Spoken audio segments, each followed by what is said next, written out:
So we finished up the very last, I guess, Wednesday's class talking about gain margin and phase margin.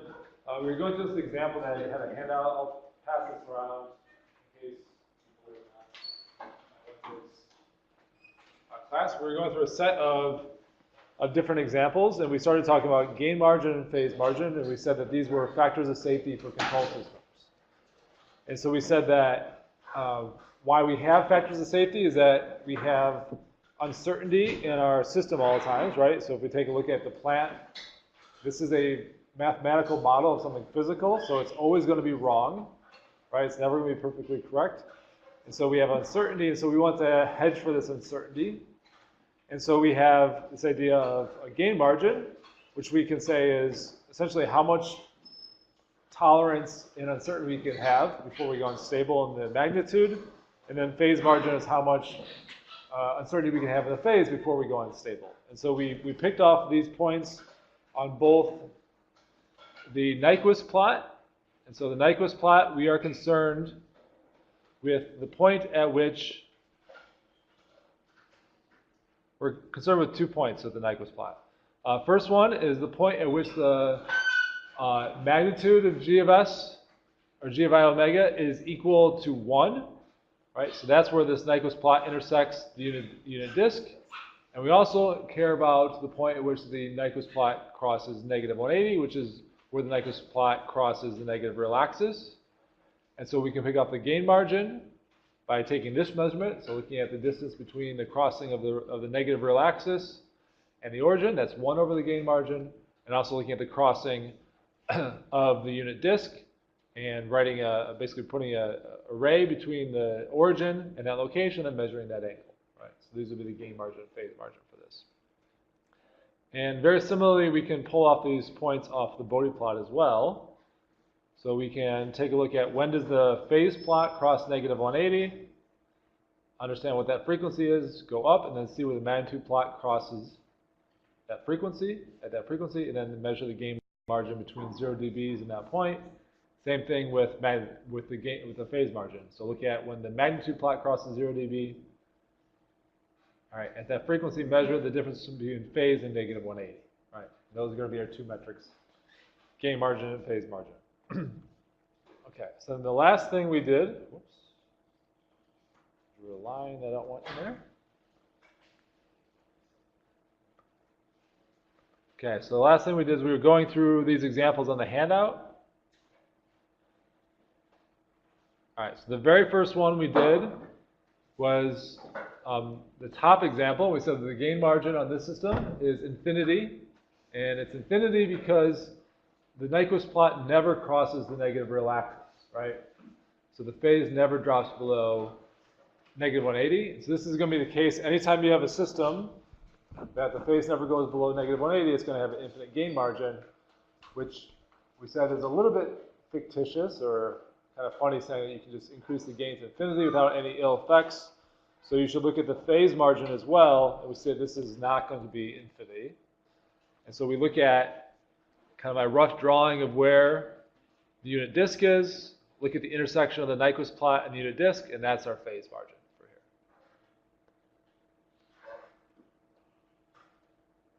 here. Okay, any question about the phase margin for the first example? Or the gain margin for that matter too?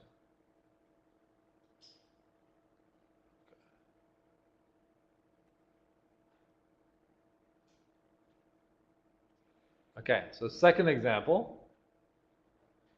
We're going from the blue lines here, by the way. Red lines were just a thought experiment if we increase the gain. All right, so second example, we can draw some lines here. All right, so if we want to know what's the unit disk look like.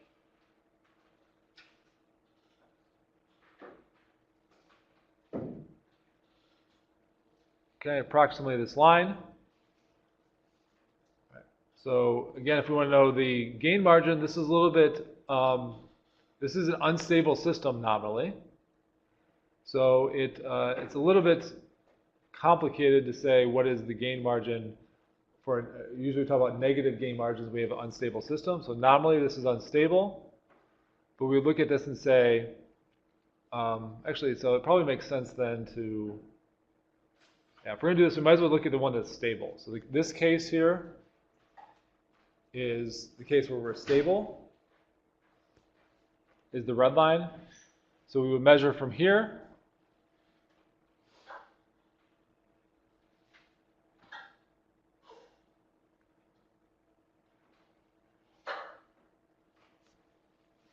and get the gain margin in this factor. So this tells us not how much we can increase the gain, all right, because if we increase the gain, it's only going to get more stable, or going to be, yeah, so basically just get more stable. It actually tells us how much we can decrease the gain. What is the factor we can decrease the gain by before we go unstable?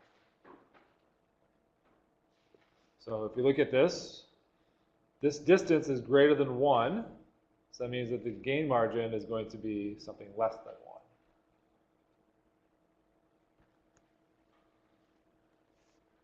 All right. Intersection of this red line and the unit disk.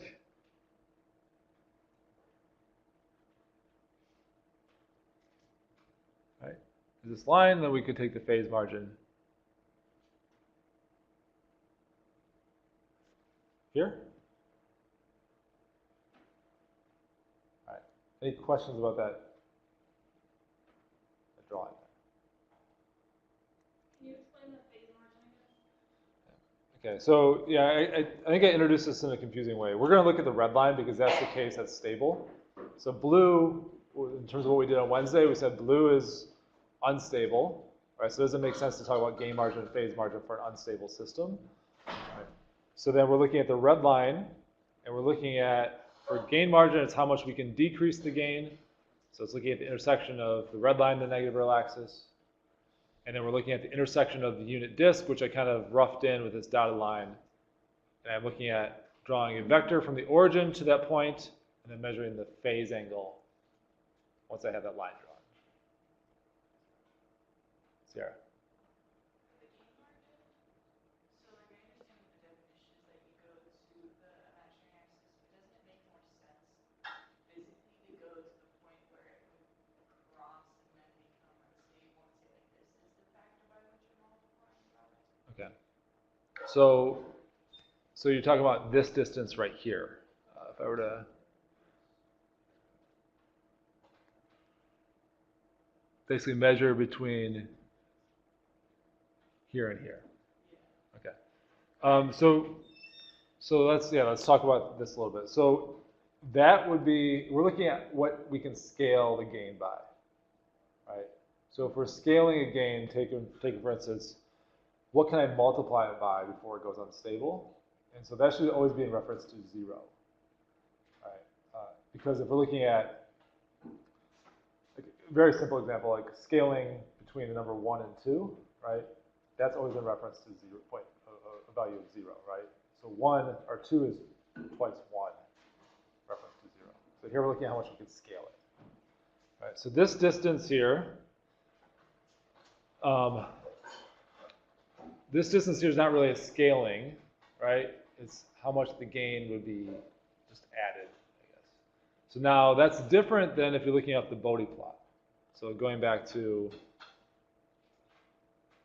here, right? And that's because in the Bode plot we're doing a logarithmic transformation, and multiplication and regular magnitude now becomes addition when we take logs. Yes? So in the Nyquist plot, we get a GM of like less than 1, so that's just saying how much we can multiply before it goes unstable, theoretically, or a factor. So can you repeat that again? If you go to the Nyquist plot, Sure. you get like 1 over GM equals something over 1. So then your GM is going to be less than 1. Yeah. Like the factor you can multiply your gain by to make sure until it becomes unstable theoretically. Yeah. Like say for instance, looking at these two cases here. So these are maybe a bad example for what I'm trying to show here. I think maybe if I look at this example, so this is stable. The one at the bottom is stable. And I'm looking at how much I can, if I increase the gain, the system goes unstable because I now go underneath this loop, right? So I'm going to have a gain margin greater than 1. I can multiply my gain by 1 point whatever it is, 1.5 before I go unstable. Okay. in this case, it's unstable. Sorry, in the red line, it's currently stable, but if I multiply by a number less than 1, then it becomes unstable. So the gain margin will actually be a number less than 1. It's basically, if I were to multiply by gain by, say, 0.77, or I'm just making up numbers, then it would become unstable. All right, so basically, what's the scaling factor? How much can I scale the gain? This one you got 2, so that makes sense. If your Nyquist plot's unstable, then you just wouldn't find your gain factor. Yeah, so that's kind of, it doesn't really make sense to say gain margin for an unstable system, but you can calculate it. It's just going to be a negative gain margin. So MATLAB will actually put up negative gain margins for you and say you have a negative gain margin. It's a little bit fictitious to say so because it's not stable to begin with. It's just weird because like if we plot it by hand, it wouldn't be negative, right? It would just be a positive gain margin. Right? So yeah, so we'd have to convert this to decimal. I say, yeah, sorry, that's a little confusing. Negative in terms of decibels. Right.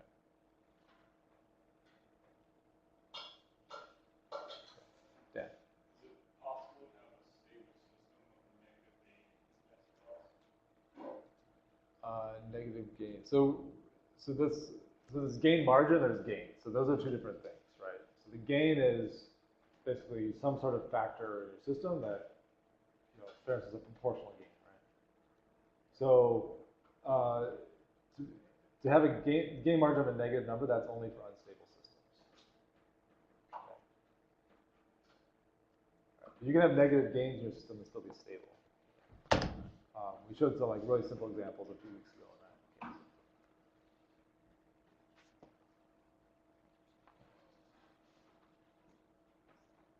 Okay. All right. Last example. This one, the axis is a little skewed, so this is going to look a little strange here. But this would be the unit disk.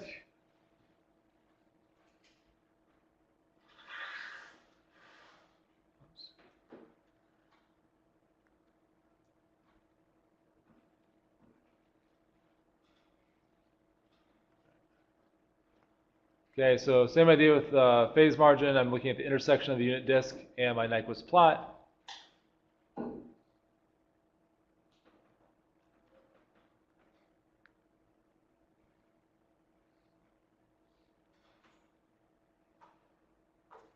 All right, so phase margin. All right, and then here we're actually going to have two different gain margins. All right, and so usually when say like MATLAB or usually when they ask for reporting, you talk about which one you're closest to being unstable. But here we have two crossings of the negative real axis. So we have this one right here, that if we increase the gain by a certain amount, the system is going to be stable, and that is given by 1 over, we'll call this GM1. And then we have another one, if we decrease the gain by too much, we're going to be unstable again.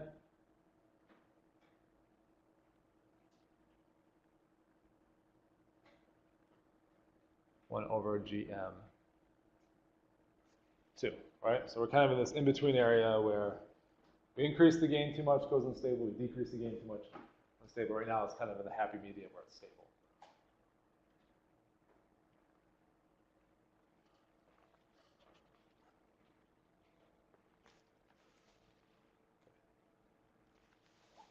Any other question about this example?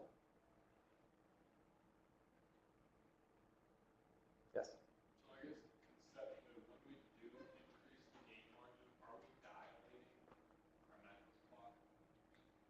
So it depends.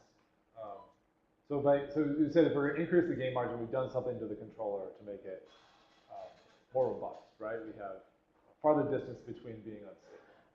Right? So it depends. So if we're talking about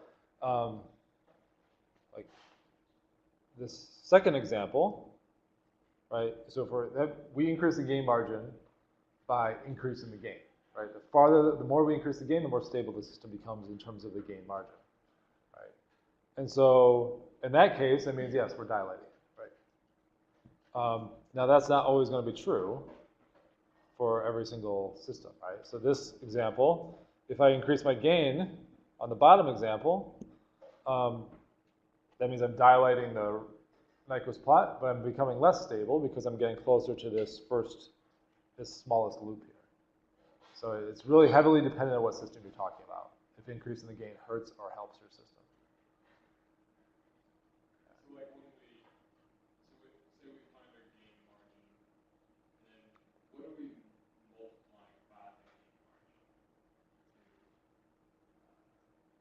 I don't know, I guess just so it's like what we're multiplying by the gain margin. So I think the best analogy I can make is it's like a factor of safety, right? So you say you're building a bracket for something, right? You say, I've designed this to have a factor of safety of 2.5, whatever the number is, right?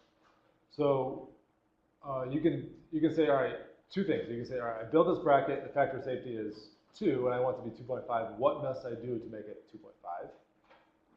Or you can say, I built this bracket, I decided that my factor of safety is 2.5, I'm good, let's build this thing, right? So to say that like, we have it, now what should I do? It really depends on what you want, right? It may be completely sufficient, and actually that's the next thing I'm going to talk about, what is sufficient? Kind of rules of thumb here. Karsten. For the first one, you're saying it's kind of fictitious about the gain margin being infinity because the phase margin is still there. Yeah. But the phase margin is never truly zero because it'll just get really, really close to 180. It can be, in terms of this example, it would never go to 0. Yeah. So Carson is saying if we increase the gain a ton,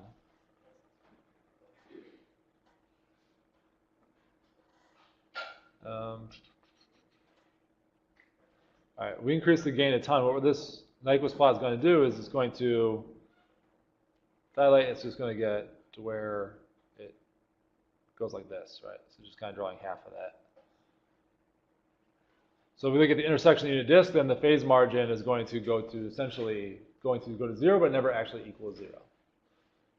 So it's still technically stable. It's always, yeah, it's definitely going to be stable, right? But from a theoretical ideal point of view, right?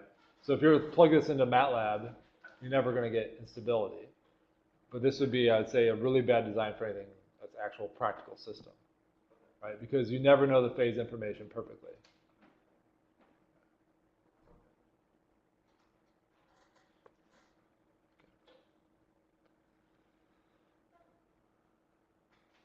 Okay.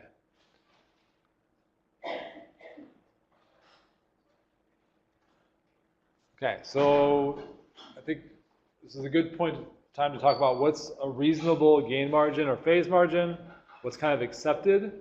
So usually what people design for is, a reasonable question is what is an acceptable gain and phase margin. Okay, so the general rules that people design for often, or general rules of thumb, are GM greater than 6 decibels and VM greater than 50 degrees is what you often see for gain margin and phase margin. Okay, so why those numbers? So 6 decibels in regular magnitude, that is approximately, not exactly, but really close to 2.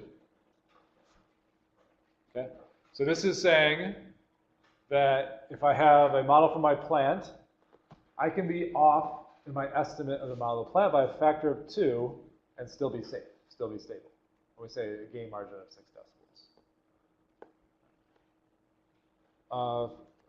Phase margin of 50 degrees.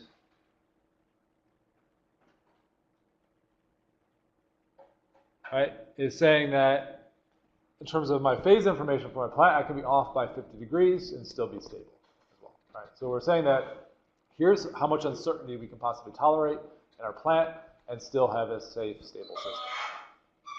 Right, these are just general rules of thumb. Yeah, Tyler. How does the GM be like less than 1? Sorry. Your gain margin can be gain margin. Go to that second, or the first plot. Yeah. The third plot, excuse me, on the handout sheet. Yeah. You can have GM be less than 1 and greater than 1. Yeah. So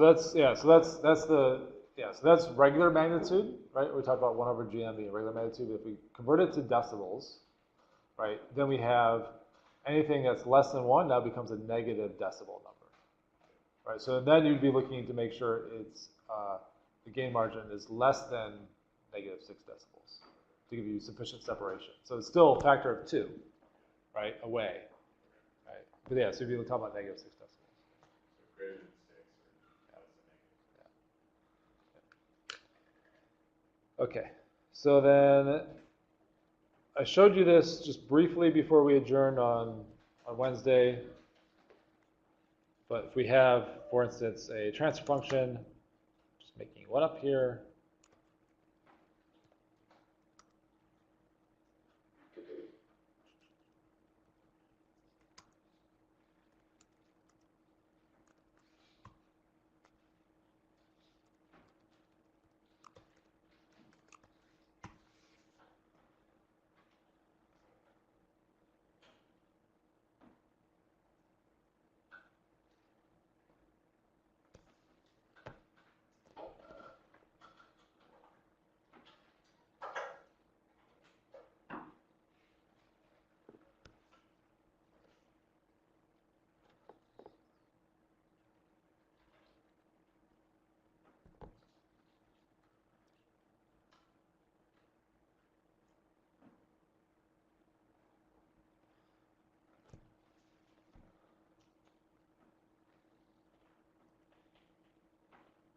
Okay, so like I said on Wednesday's class, that MATLAB would draw the gain margin and phase margin for you.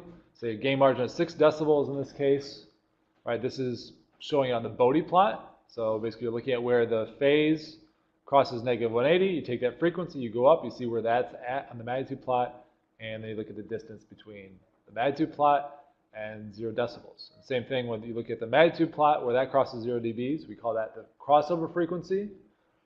Go down, then look at the distance between that and 180. So this is gain margin of 6. This is phase margin of 88.8. This would be considered to be a very stable system. Other things you can, in Tool, you can plot the Nyquist plot. So say new Nyquist.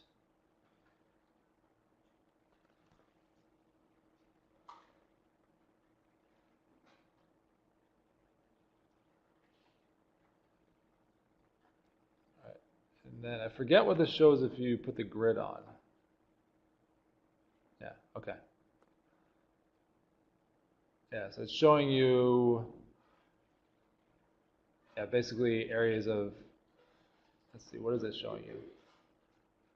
I'd have to look and see what that's actually showing us here. But this is the Nyquist plot for the system. One thing that I guess biggest complaint is that the Nyquist plot function in MATLAB will not show you what direction the infinite loop is, as far as I know. Right, so we had to do all that work, and I think it was Mondays and Wednesdays class to show that. I haven't seen the option where it'll actually show that for you.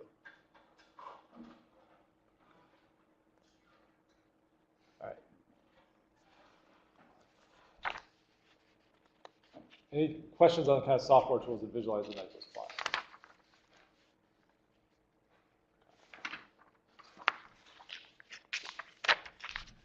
Okay, so we have this example system here. And I'll talk a little bit. We're not going to have, we only have essentially 25 minutes of me talking to you for the rest of the semester.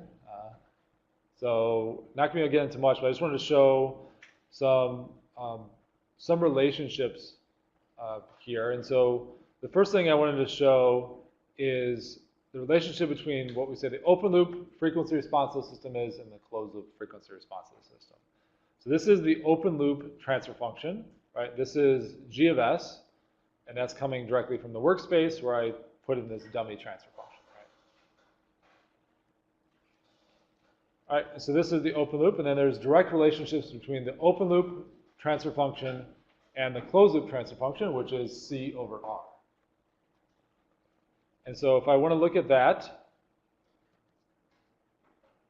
say a new Bodie plot, and then I want to know what is the transfer function between MATLAB calls, what we call C in this class, they call Y. So I can take a look at this Bodie plot as well. And we'll talk about why this takes this form here. All right. All right, so let me, how do I zoom out? View.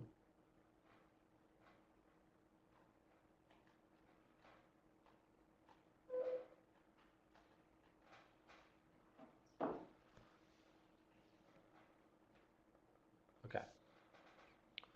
All right, so a few things that are going on here. You can see some of these features are reflected in both. So here in the open loop, we have a resonance, right? And this is at 10 radians per second.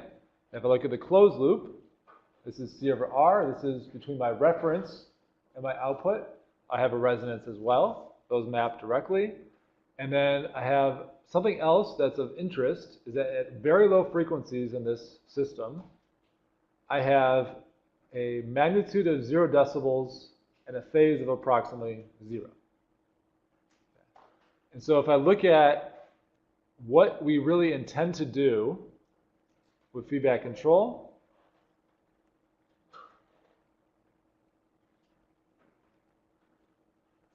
okay, so purpose of feedback control is to make the output match the reference. All right, so reference we said is another name for desired output.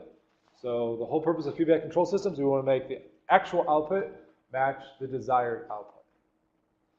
And so what this is saying, if this plot on the right is the transfer function between the reference and the output, what this is saying is that up into a certain frequency, this feedback control system is doing its job, right? So if we have a Bodie plot that says that the magnitude is 0 decibels or 1, that means that if we have an input to the system, the magnitude is not distorted, and also we have a phase of approximately 0, that means that the phase is not distorted as well.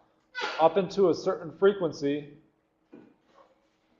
output is going to match desired output, or output is going to match reference. And so then we can also try to understand what is the usable frequency range of the system. Right, so we talked about, this is going back to the first few weeks, we talked about bandwidth of a system. Right? So that's essentially the usable frequency. And so for this, we look at 3 decibels down, look at where this magnitude plot crosses 3 decibels, and we say this would be the bandwidth of the system. So this system has effectively does its job up until this one goes up to a bandwidth of approximately 1 radian per second, maybe a little less than that. Right? And we can adjust the controller and try and make this better. But this is saying this is the usable range of this really quick dummy system I put up here. Right, so that's just kind of intro to this idea. I want to talk about this a little bit more in terms of some functions of interest. So the first function of interest that we often talk about is called the sensitivity function. Okay, so the reason why it's called sensitivity function is a little bit outside the scope of this class, but it will have something that looks familiar to all of us. The sensitivity function is given by this transfer function. So if I have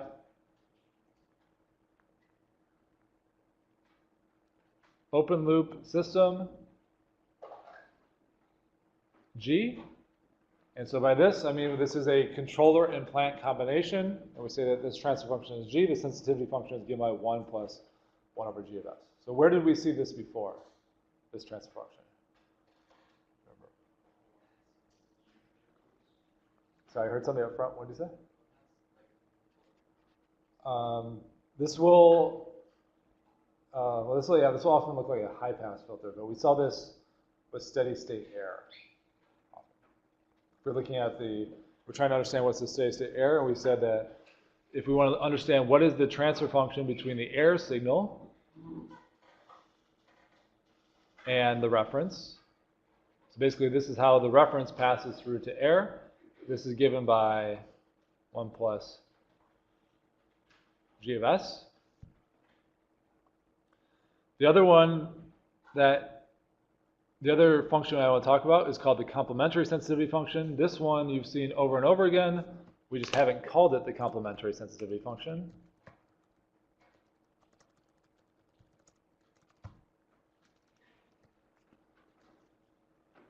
So again, same idea. Given open loop system G, my complementary sensitivity function is equal to G over 1 plus G, right? So keep in mind, when I say open loop system G, what I really mean is this G is composed of our controller and our plant, right? And so this we saw over and over again, right? This is the transfer function between the output and the reference. Right? We wrote that one many, many times. We just didn't call it the complementary sensitivity function. And so then the reason why this is called the sensitivity function and complementary sensitivity function is that if I look at what is S plus T, that is 1 over 1 plus G plus G over 1 plus G, which is equal to 1. Right? If I add them together. So they're complements to each other. You add them together, they equal 1.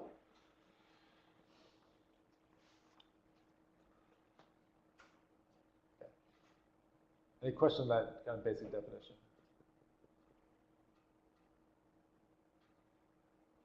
Okay. So then the next thing we want to understand is what are the relationships, and we're going to start by talking about T as the most interesting example. And so if we look at G, a standard form of G,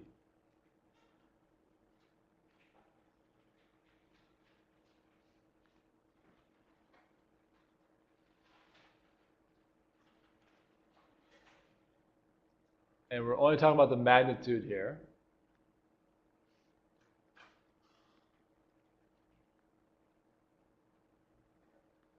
All right. For pretty much every system, either the plant is going to behave this way, or we're going to, by design of controller, make G have high gain at lower frequencies, and it just happens that at any system you cannot have, you're always going to have decreased gain at higher frequencies because you can't basically force a system to move back and forth really, really fast just to infinity. So the frequency is going to get so high that the magnitude is just going to decrease. And that's because all systems have inertia, whether or not they're an electrical system, the electrons moving around have inertia, or if it's a mechanical system, it has inertia. And so you're going to always get a shape of your open loop transfer function looks like this. Either because the plant acts that way, or we're going to build controllers to make sure it has high gain at low frequencies. And so if I look at this relationship, I can say that at frequencies much, much less than the crossover frequency. So this is 0 decibels. That makes this the crossover frequency. So at frequencies much, much less than the crossover frequency, G is just, we'll just say large, for lack of more detail, we'll just say G is large. And so that means that if I look at T, this is in the magnitude, T is a complementary sensitivity function.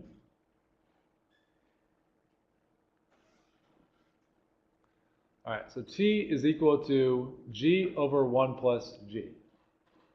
So what I have is large number over 1 plus large number. And so this a 1 in comparison to a large number is essentially inconsequential, right? So that means that T for low frequencies is going to be equal to 1.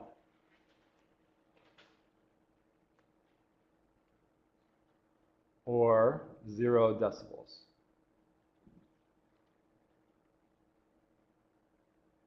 Okay, so if I were to then plot what T looks like for low frequencies,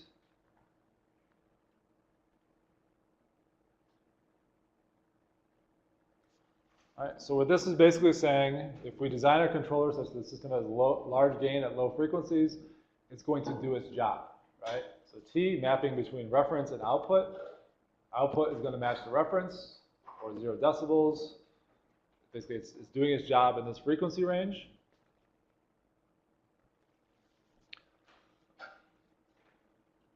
If I look at omega much, much greater than omega C, then I have magnitude of G is a small number. So that's looking at this range over here. Small number, so this is magnitude of less than or negative magnitude in decibels means just small numbers approaching 0. So if I look at my complementary sensitivity function, I have small number over 1 plus small number, and that just approximately equals that small number itself, right? Because a small number plus 1 is essentially 1.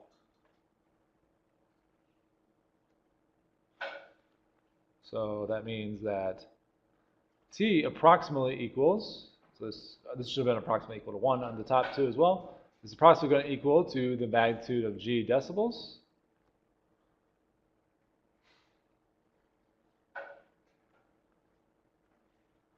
So that means in this frequency range, these two plots are going to match each other.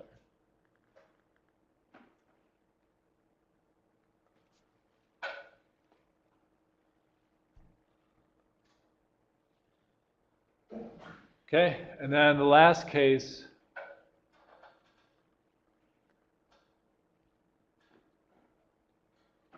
for omega approximately equal to the crossover frequency.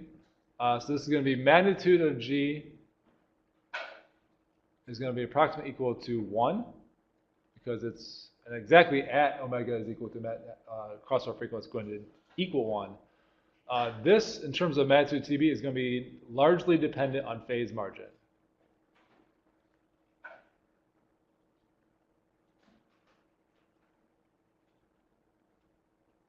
All right, so this is going to take on a variety of different forms. This is where the kind of intricacies of control design really comes into play.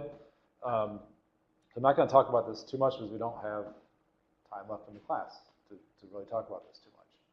All right, but you're going to have, depending on the phase margin, you're going to have a variety of different behaviors at this point. So if we have a phase margin that's large, we're going to have this behavior.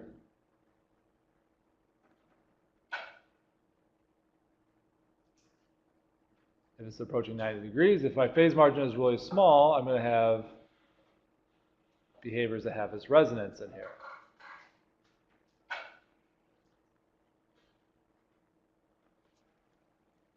Okay, so this will be highly dependent on what the phase margin of the system is.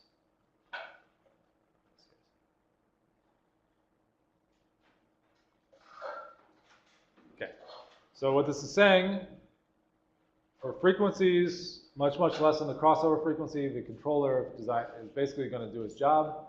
Output is going to equal desired output. As the frequency goes up higher and higher, the performance is going to decay. And this is just a fundamental limitation of all systems. We can't have a feedback control system that can keep up with really, really high or really high frequency reference signals. You're asking the system to do too much, essentially, to track something that's moving back and forth really quickly. To kind of show these plots in software here, all right, so this is showing this basic idea. Now the scales here are a little off in terms of the x-axis is a little bit different. So this slope looks different than this slope, but you can see that this is spanning 5 orders of magnitude, this one's spanning just 2 orders of magnitude. That's why the slope looks different. But you have at high frequencies exactly the same behavior. You have, this is G, magnitude trails off, T, magnitude trails off. High gain for G at low frequencies, that corresponds to a 0 decibel response at low frequencies as well. Controller is doing its job. This had a really large phase margin, right? 90 degrees. So the crossover frequency is at 10 to the 0, go up to 10 to the 0. This doesn't have a perceptible resonance in it. This resonance is coming from just this feature here in the system.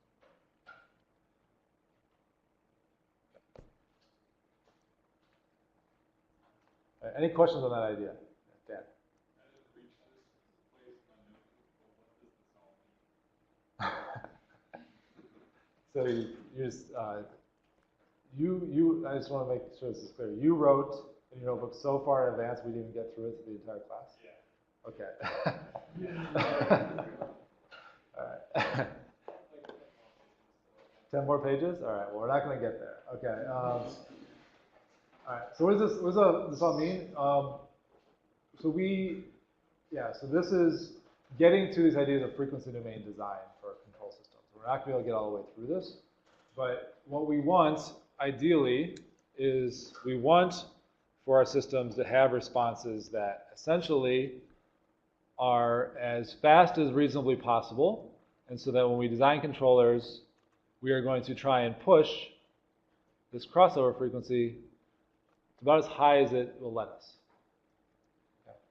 And so that means that's going to be a more responsive system. So that means, say, for instance, the robot arm example, if this crossover frequency is a really low number, that means that if we want to go back and forth with this robot arm, then we can only track robot motions that are really slow back and forth motions, but that's not very useful. We want our robots to be able to be agile, move quickly, right? So we're going to, in general, push this crossover frequency to the right. What that also means is we're going to pay a penalty for doing that. So if I push this crossover frequency to the right, that means I have to increase the gain of my system. So I have to make my controller more aggressive. So say, for instance, if I move up this gain from a 1 to a 3, okay, so a few things happened. I think I may have made my system, unstable. So I did a little too much there.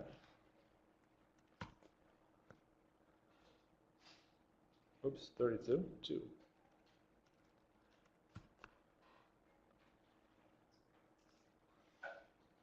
We'll do it,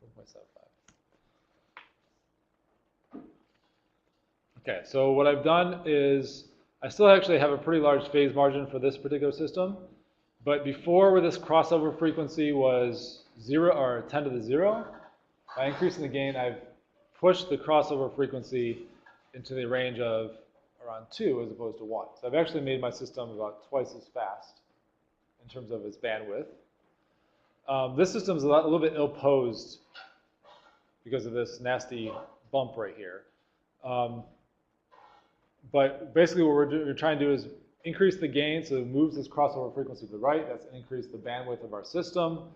And we're always going to pay a penalty for that, unfortunately. Especially, let me do a quick little piece of design here to show us a little bit better.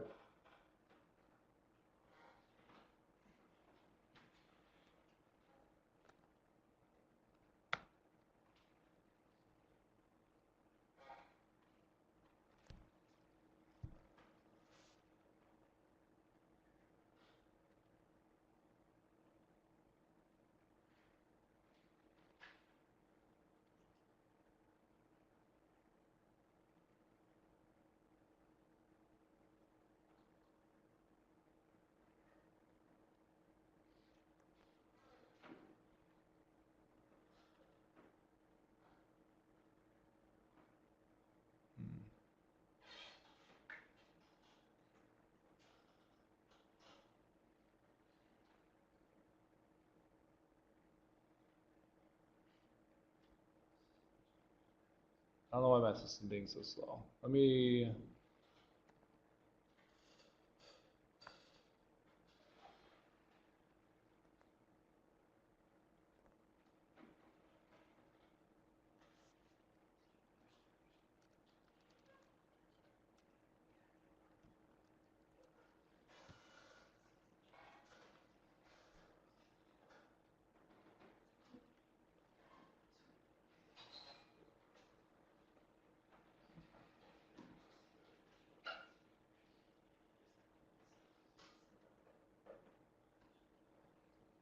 Okay, so it took a little bit of work. I had to actually do what's called a double lead controller on the system.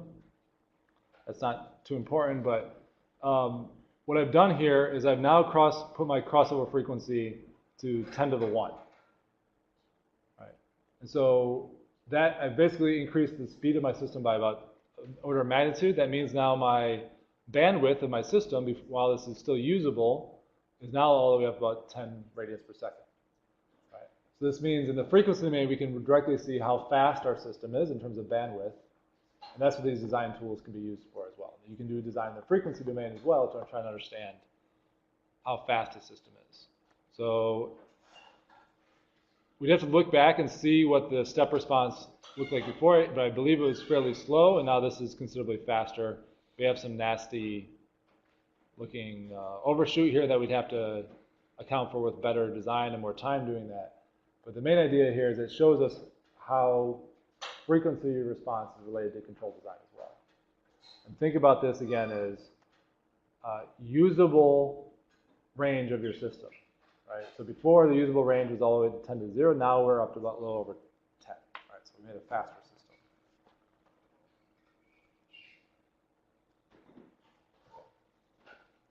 All right, and then in the last 5 minutes, running out of time, I just want to talk about the sensitivity function.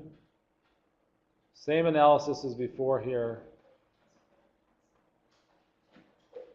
or a similar analysis. So we talked about these different frequency ranges. We talked about complementary sensitivity function. Now if I look at my sensitivity function, all right, so we have G is large. If we look at for low frequencies, sensitivity function would be 1 over 1 plus large number, right? And so 1 is inconsequential to in comparison to a large number, so it's really basically 1 over a large number.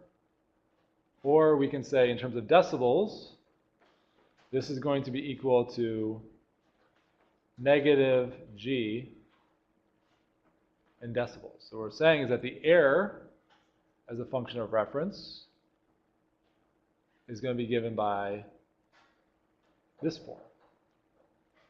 So if this has a slope of, say, negative 20 dB per decade, this is going to match up into a certain frequency.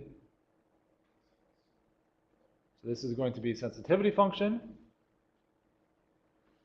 All right, so you can think of complementary sensitivity function as a function of our how well our output matches our desired output. If this is 0, it means it matches perfectly, so therefore the error is going to be small, which is referenced by negative numbers in magnitude.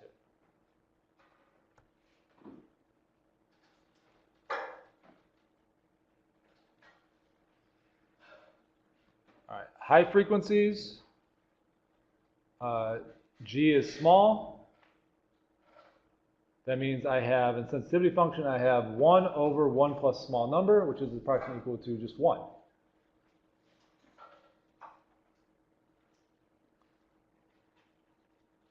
That's 0 decibels.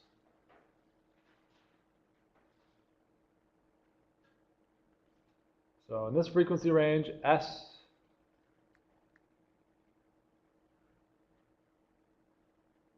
is approximately equal to 1. So that means at really high frequencies, the error, your system's essentially not moving. Your error is purely just your reference signal, or the negative of your reference signal. And then last region, again, this is going to be largely dependent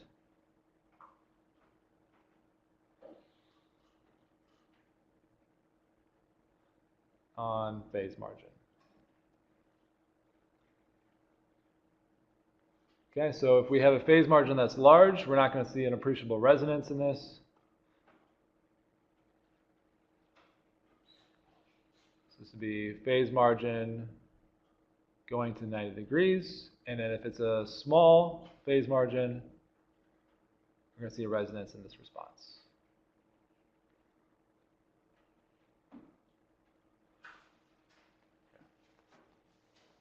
Okay, so then the sensitivity function you can think of, this is how your error function behaves as a function of reference frequency. So error, we want the error to be small. Error will be small for small frequencies, and it's going to be of the same magnitude as your reference for large frequencies.